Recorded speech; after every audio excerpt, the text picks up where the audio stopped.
fast. Now, why do you want to get out of the gate fast? Because this business is easier to build fast than it is to build slow. Believe it or not. It sounds ironic, it sounds like a paradox, but it's absolutely the truth. It's easier to build the business fast than it is to build the business slow. Why? Because when we build the business fast, we get momentum going. We get enthusiasm going.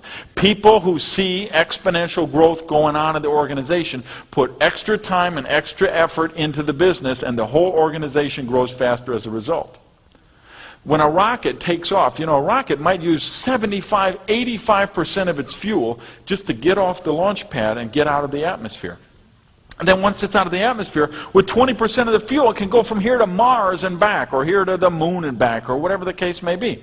But the biggest thing is to break through gravity, get outside of the atmosphere. And it's very much the case in network marketing. You want to break through the initial inertia. You want to break through the initial fears and resistance, the little things that people have made up in their mind about why the business don't work, or why the business might be scary, or why they should procrastinate doing this or doing that. So if we can get some fast action going, we see the whole organization replicate a lot faster. So one of the things, if you really want to get out of the gate fast, I'm going to suggest is you train your people who are working with the warm market prospecting to go through the whole get started training. They do their list of people. You want to have a list of at least 100 people. Now you think that I don't know that your people are going to say they don't know 100 people? Of course they're going to say that. It's in their DNA. They can't help themselves. It's just one of those knee-jerk reactions. And that's why you've got to get out that First Steps booklet that comes in that fast track heart attack thing. Who do you know named Joe? Who do you know named Mo? Who do you know named Curly? Who does your dry cleaning? Who did you buy your car from? Who's your carpet cleaning? Who do you rent your apartment from? Who's your attorney? Who's your CPA? Who's your hairstylist? Who's your lawn guy? Who's your pool guy? Who's your chiropractor? Who's your acupuncturist? And we start with the A and the acupuncture and the whatever, and we go all the way to zoologist. Okay, and we take them through the process, and they know more than 100 people. Remember a long, long time ago they had that Unabomber guy, lived in Montana in the woods somewhere, and he was mailing out these mail bombs everywhere. The guy lived in the woods with no electricity, no running water, no nothing. They finally arrest him, and then they're going around the town, they're interviewing him, and everybody knows the guy. It's like, yeah, he used to tie up his bike here and he'd buy supplies there. Yeah, he came in every Wednesday and he'd have a coffee at the shop. So if the Unabomber knows 100 people, don't you think your people probably do? Now, I've also got some other research to support this. When they've done a study of wedding receptions, do you know the average wedding has 500 people? They have 250 people on the groom's side. They have 250 people on the bridal side. Which makes sense, because when they also did some checking on the funerals, they found that the average funeral, median, 250 people signed the guest book. So the way I look at it, if you can turn out 250 people when you're dead, you can probably turn out 100 when you're still kicking. So we really work with them, and we get them to do the list of 100.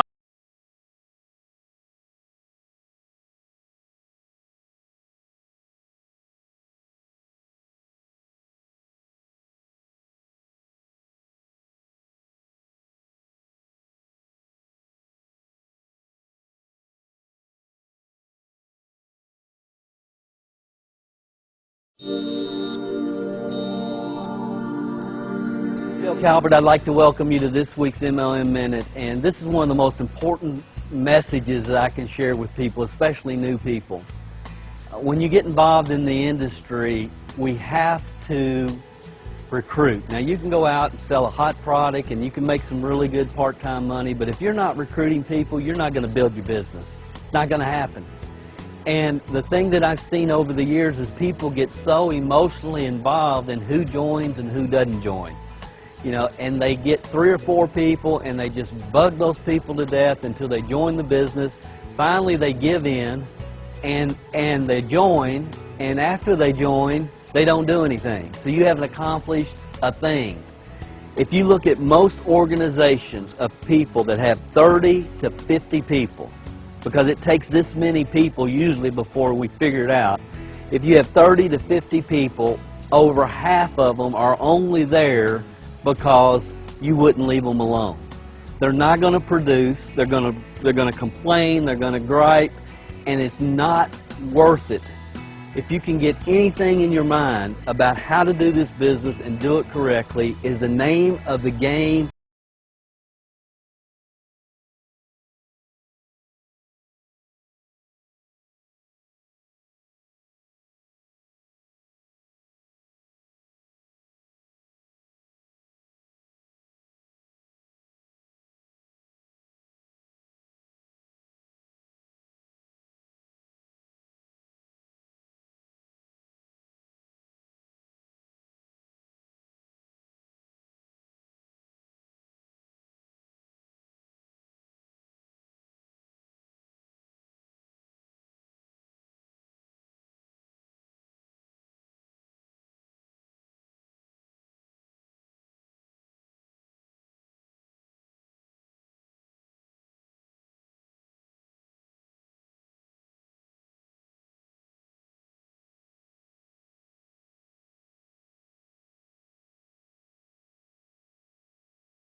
This is Eric Worre, and welcome back to networkmarketingpro.com.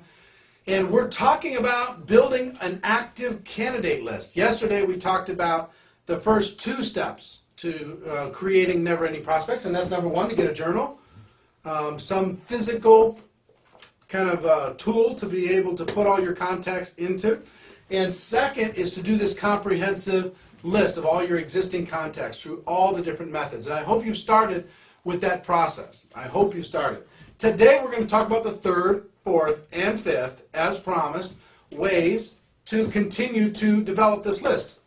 The 3rd is called living on purpose. And what that means is all of you, as you go through your daily life, you meet people, you interact with people, you connect with other people, and most do not have a sense of awareness as far as what's happening when they make a connection with another human being.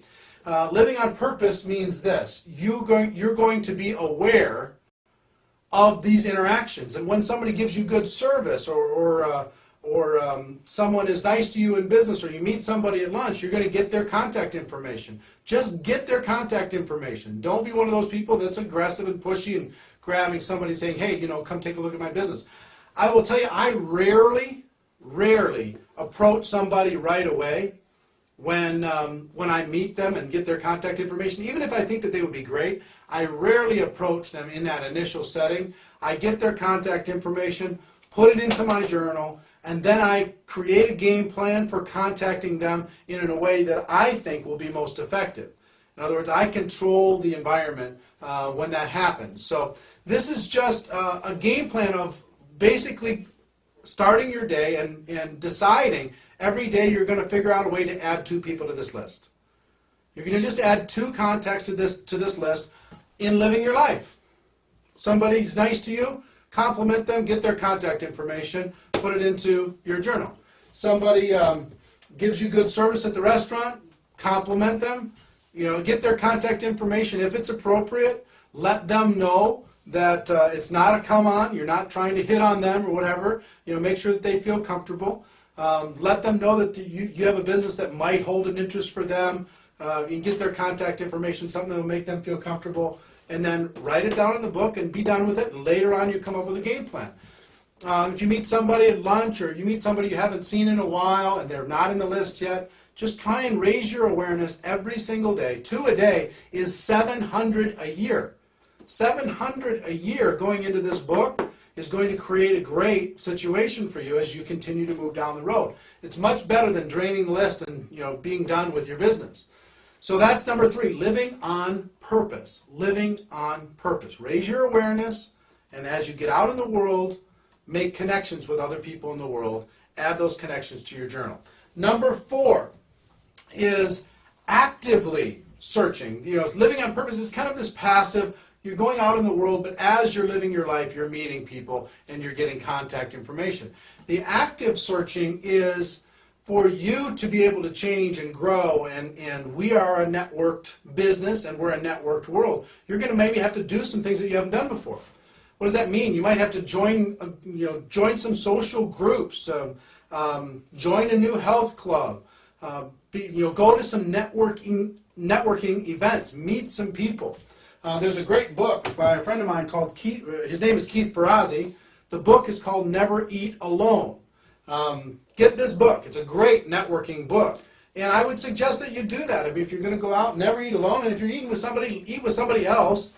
Meet new people. Get out there. Go make it happen. Seek leaders. Look for people who are the best in their business, the best in their field. Look for top achievers. And tell them, I'm looking for top achievers. What for? Now's not the time. I'll talk to you about it later, but I'm looking for people who are the best in their business. And actively go out there, deciding that if you're going to become a network marketing professional, this is part of what we do. People say, well, I just don't know anybody. And I just say, what difference does that make? That makes no difference whatsoever. Who cares? What you have to do is you have to get better. You have to meet people. You have to go out there and make something happen. You can't just sit there and wait for success to knock on your door. Success doesn't do that. You've got to go out there and do something that you haven't done to get something that you don't have. Okay? Really simple.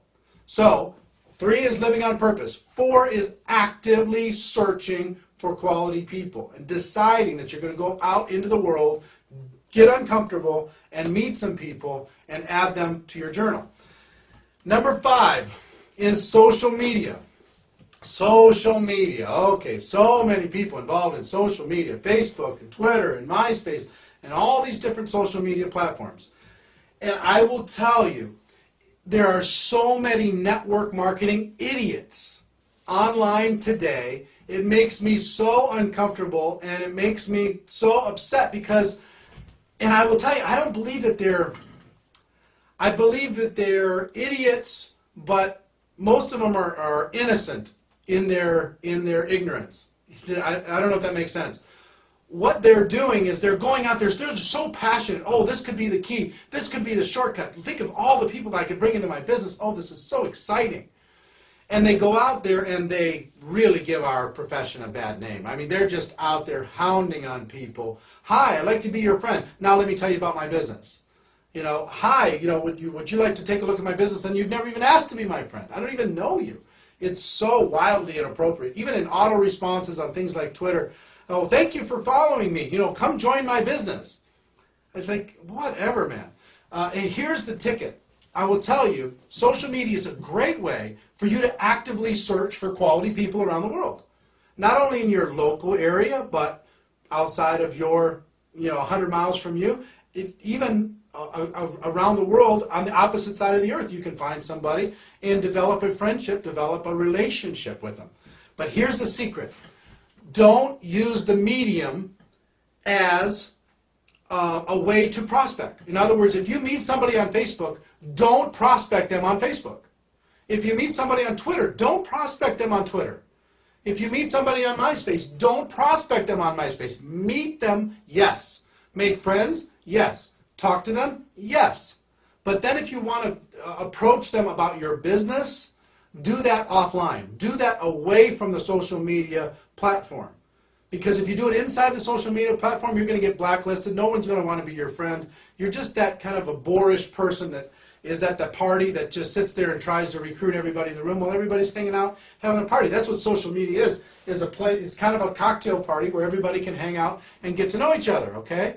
So get to know people, add them to your journal, and then work out a game plan to be able to approach them in a respectful way. And in future shows, I'm going to teach you exactly how to do that in ways that are appropriate, comfortable. You'll still be friends when you're done. It's not going to make you feel kind of ugly. So those of you who, in your ambition and your wild exuberance in social media, that are using that as a platform to prospect, you know you're not getting the results that you thought you would get. So just stop doing it. Make friends. Be a real human being. Add people that you really get to know into your journal, and then we'll work out a game plan together on how you can approach them respectfully to take a look at your business or your product. Okay? Does that make sense?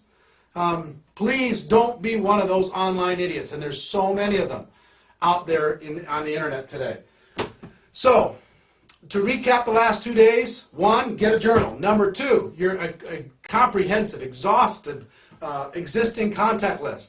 3, living on purpose and adding 2 people a day to your journal.